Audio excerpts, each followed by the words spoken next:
Umaskini sio bahati mbaya wala nguvu za giza. Ni matokeo ya uongozi mbaya, na hicho ndicho kinachotumaliza kama Wakenya. Rigathi Gachagua alianzisha mjadala mkali sana kuhusiana na maendeleo ya the northeastern part of Kenya, the Northern Frontier District. Ni nini haswa wale viongozi wamekuwa wakifanya? Na hii debate imeshika kasi sana Kenya mzima, na watu wanauliza maswali. Hata wale watu ambao wanaishi kule, Wakenya ambao wanaishi in the northeastern part, wanauliza kusema kweli ni nini haswa kimekuwa kikiendelea. Kwa sababu ilianza na kuuliza kuhusiana na mambo ya shule. Sasa watu wanaangalia kama kuna pesa ambazo zimetumwa mahala kule, zimetumika kufanya nini, na hawa viongozi ni nini haswa wanafanya. Ingawa tumeona kazi yao ni kujilimbikizia mali, kujenga majumba ya ghorofa, hata kama ni kinyume na sheria, kwa sababu wana pesa na wanaweza honga wafanya watakavyo. Na mimi nashangaa, je, iligharimu mtu kama Rigathi Gachagua, bwana ya pasta, kuweza kusoma Quran, kuuliza maswali ya dini ya Kiislamu, ili wale ambao wanaishi kule, wale Waislamu, waweze kuelewa haswa kiini cha matatizo yao? Tuangalie tweet ambayo Rigathi Gachagua aliweka hivi majuzi, na inasema nini. I will read it. So Rigathi Gachagua anaanza na kusema, hadi ameandika Kisomali ati wale alkiro sual barjita. I don't know if that's how they read, but okay, let's delve into it. Anasema, leadership is not a privilege granted for personal gain. It is a sacred responsibility entrusted for the protection of human life and dignity. Judged by this standard and its wisdom, the situation in northeastern Kenya demands an honest conversation, self-reflection, and urgent action.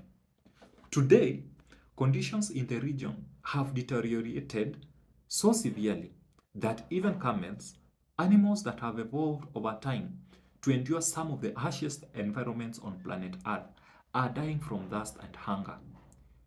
If this is the fate of such resilient and adaptable creatures, what hope remains for human beings in the region? Wow. Even before we go to that point, you know, ng'ombe akizaliwa, anazaliwa, ndama anazaliwa kama anajua kutembea, anajua at least kufind, anajua kutafuta nyonyo, ananyonya maziwa nini. A human being, once a little human is born, they hardly know how to control their breathing and their swallowing. They have to learn everything. And that's what gives human beings the upper hand, that we learn to adapt quickly to change. And our adaptive behavior has helped us survive the harshest environments on earth, helped us create the best conditions for ourselves and our animals. And that is the power of the human being that has been given by God and bestowed to human beings. Now, Kenyans, when we talk about harsh environments that even animals like camels are struggling to live, what do you think of the humans? What do you think the humans feel? Before a camel dies, how many people have died? Of course, the numbers will not come to you, but you can try to imagine. Now, I want you to think about this. Is it possible to have a developed northeastern Kenya? Yes. Have we seen development in desert countries? Examples in Africa, Morocco. When we go, these leaders from northeastern, they prefer going to Dubai. That's where they go for their shopping, at Dubai Mall. And maybe they are also hiding their illegally acquired treasures. Dubai is basically a desert country. And actually, Dubai is more of a desert than the northern frontier district.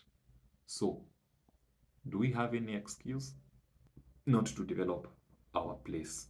Whether it is hot, whether it is cold, whether it is lukewarm, it does not matter which weather people are experiencing. It's possible to build a better place for ourselves. Let's continue listening to what Rigathi Gachagua said. Subhanallah. Hey, hadi anasema subhanallah. So subhanallah, orphans go hungry.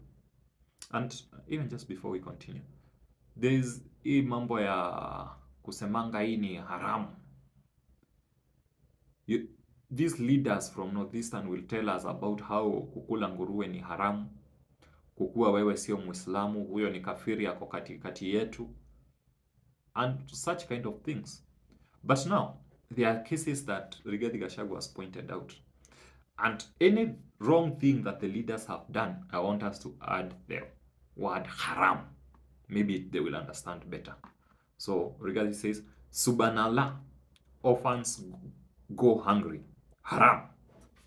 Widows cry out in silence and in excruciating pain. Haram. The sick are denied even the most basic medical care because of the greed and neglect of those entrusted with leadership. Haram. Okay. The Holy Quran issues a clear warning.